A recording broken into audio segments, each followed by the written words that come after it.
Listen, your intuition may feel like a superpower, but it might actually be your kryptonite.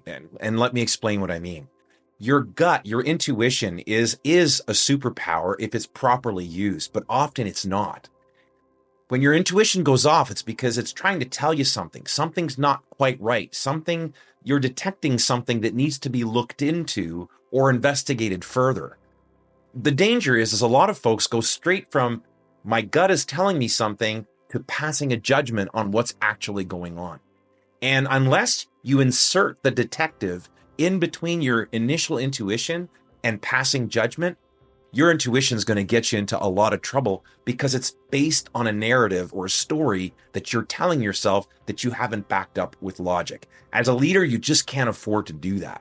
I'm a big fan of intuition. I think a lot of leaders need to learn to tap into it more and to honor it further and to lean into it, to pay attention when you're feeling a disturbance in the force. But before you go passing judgment, make sure that you look into what's actually happening. What conversations do you need to have? What information do you need to get? What is it that you know for sure? And what is it that you're guessing at? And until you're able to clear the air or able to get some of that information, be careful about passing judgment.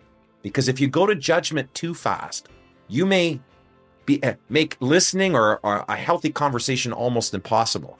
Imagine your gut's telling you something about something one of your coworkers said or one of your team or employees said, and you immediately pass judgment.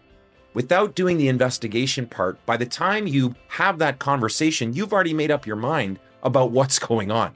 And so when they're talking to you and trying to explain to you their perspective, you're not listening for their perspective, you're listening to defend your initial judgment. So do yourself a favor, make intuition a true superpower by backing it up with logic and disciplined thinking.